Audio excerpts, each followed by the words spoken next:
बिस्मिल्लाहिर्रहमानिर्रहीम, अस्सलाम वालेकुम वरहमतुल्लाहि वबरकातुहू। उम्मीद है कि आप ठीक ठाक होंगे। आपकी वैल्यूज़ जो हैं वो आप कैसे संभाल के रख सकते हैं कि किसी और बंदे की किसी बात की वजह से आप अपनी वैल्यू से फिर ना जाएं, ये कैसे आपने करना है।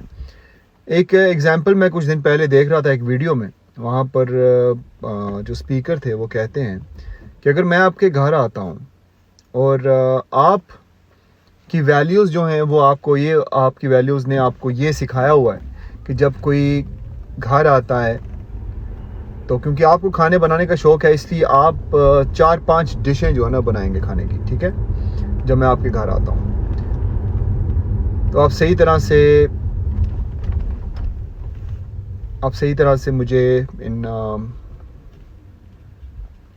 इम्प्रेस करने की कोशिश करेंगे, ये वो बता रहे थे स्पीकर। तो कहते हैं लेकिन कुछ दिन बाद मैं आपको कहता हूँ कि आप मेरे घर आएँ। आप मेरे घर आते हैं और मैंने खाना नहीं बनाया हुआ, क्योंकि आप जिस वक्त आते हैं उस टाइम पे मैं खाना कुछ घंटे पहले खा चुका होता हूँ और मैं आपसे कहता हूँ चाय तो आप पी के आए होंगे ना, और खाने का थोड़ा देर हो जाएगा, अभी मैंने खाना बाद में खाना है कुछ घंटे बाद। तो कहते हैं कि आपको कैसा लगेगा, क्योंकि आपने तो खाना बनाया था 4-5 डिशों का, और जब आप मेरे पास आए हैं तो मैंने कुछ भी नहीं आपको ऑफ़र किया, क्योंकि मेरे लिए चाय जो है या कॉफ़ी जो है वो सबसे ज़्यादा स्पेशल है। तो मैं जब आपको चाय की या कॉफ़ी की ऑफ़र करता हूँ तो उस वक्त ये होता है कि मेरी तरफ से वो एक अच्छा जेस्चर है, एक अच्छा अमल है। लेकिन आपकी नज़र में ये आपकी 4 या 5 डिशेस जो है ना, जो आपने मुझे बना के पेश की थी, उनसे मैच नहीं कर पा रहा। तो आप दिल में सोचते हैं कि हमने तो ये कुछ किया था और उन्होंने कुछ नहीं किया। तो दोबारा कुछ दिन बाद मैं आपके घर आता हूँ तो आप क्या करेंगे? आपके जहन में वो एक्सपेक्टेशन थी जो आप लेके आए थे मेरे घर कि आपको यहाँ से भी उतना ही मिलेगा, नहीं मिलता। तो आप अपनी वैल्यू जो है वो चेंज कर देते हैं और उस दिन खाना जो है वो 5 डिशों से एक पे ले आते हैं, या फिर एक पे भी नहीं लेके आते। होता क्या है कि कई दफ़ा ज़िंदगी में हमारी जो वैल्यूज़ है ना, जो कि हमें डिफ़ाइन करती हैं। फॉर एग्ज़ाम्पल, अगर मैं लोगों के लिए दिल में दर्द रखता हूँ और चैरिटी वगैरह इकट्ठी करता हूँ जब भी मुझे को कहता है, और जब भी कोई फ़ोन करता है किसी मदद के लिए तो मैं फ़ोन उठाता हूँ। तो अगर मैं किसी को फ़ोन करता हूँ वो फ़ोन नहीं उठाता, तो मैं अगर से ये कहूँ कि आइंदा मैंने भी किसी का फ़ोन नहीं उठाना।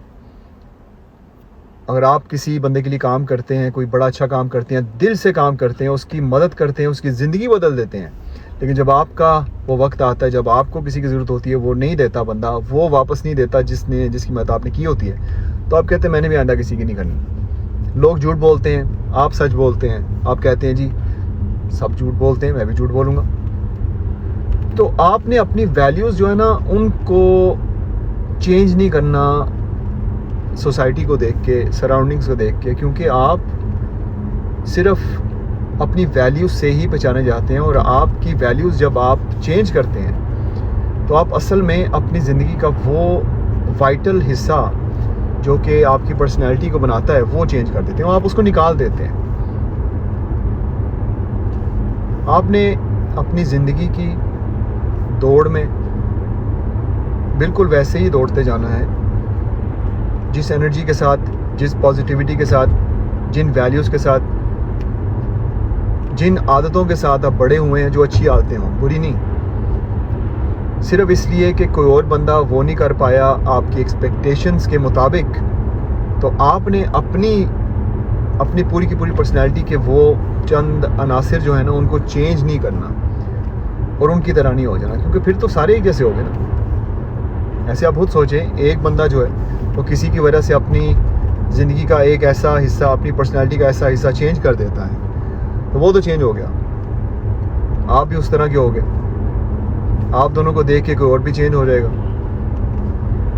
तो आपने दुनिया में अच्छाई फैलानी है या फिर नेगेटिविटी फैलानी है? मैं तो उसको नेगेटिविटी ही कहूँगा, कि अगर आप किसी अच्छी आदत को किसी और बंदे की आदत की वजह से चेंज कर देते हैं, क्योंकि आप आहिस्ता आहिस्ता अपने आप को सिखा रहे होते हैं कि ये ठीक है, दूसरे भी ऐसे करते हैं। मैं कई लोगों को जानता हूँ जो कि एक दूसरे को सालगिरह पे विश करते हैं या फिर किसी ऐसे स्पेशल दिन में उनको मुबारकबाद देते हैं। तो जब उनका वक्त आता है तो उनको मुबारकबाद कोई नहीं देता, तो फिर उनको ये लगता है कि आइंदा मैंने भी नहीं देनी। लेकिन ये वो भी जानते हैं कि वो ऐसे नहीं कर सकते, क्योंकि वो है ही ऐसे, वो देते हैं। और अगर वो मुबारकबाद नहीं देते तो मैं समझता हूँ कि अपनी ज़िंदगी का सबसे खूबसूरत वो आंसर जो है ना वो निकाल रहे हैं अपनी ज़िंदगी में से, अपनी पर्सनैलिटी में से, जो कि लोगों के लिए एक दुआ के तौर पे एक दुआ देने वाले बंदे हैं। वो जो किसी को दुआ देने वाला होता है ना, वो किसी भी ऐसे बंदे की वजह से जो कि आगे से आपको वेल विशर नहीं आपका बनता, फॉर एग्जांपल लेट्स से, तो आप उसकी वजह से अपनी वो आदत नहीं चेंज कर सकते कि आप जब किसी बंदे के बारे में सुने कि उसके हाँ बच्चा हुआ है या फिर वो कहीं बड़ी अच्छी खबर है, उनका बेटा कहीं पास हुआ है, तो आप उनको विश ना करें इसीलिए क्योंकि उन्होंने आपको नहीं किया। ये हो नहीं सकता। आपकी ज़िंदगी, आपकी पर्सनैलिटी, आपकी आदत, आपकी पूरी की पूरी अच्छी आदतों का मजमूआ जो है वो किसी भी बंदे की वजह से आपने चेंज नहीं करना। अपने आप से वादा कीजिए कि जब भी कोई बंदा उल्ट करता है उस चीज़ से, उस एक्सपेक्टेशन से जो कि आपने रखी हो, तो आपने वैसा नहीं होना। असल में वो ऐसा मौका होना चाहिए जब आप और ज़्यादा पुख्ता अपनी पर्सनैलिटी का वो हिस्सा जो है और ज़्यादा स्ट्रॉन्ग कर लें। पहले अगर आप अच्छी बातें करते हैं तो और अच्छी बातें करें। अगर पहले आप लोगों की मदद करते हैं, तो अगर आपकी कोई मदद नहीं करता तो आपने और ज़्यादा मदद करनी है, क्योंकि शैतान का तो काम ही है ना कि आपको अच्छे कामों से रोके। अच्छे कामों से आपने नहीं रुकना। अल्लाह हाफ़िज़।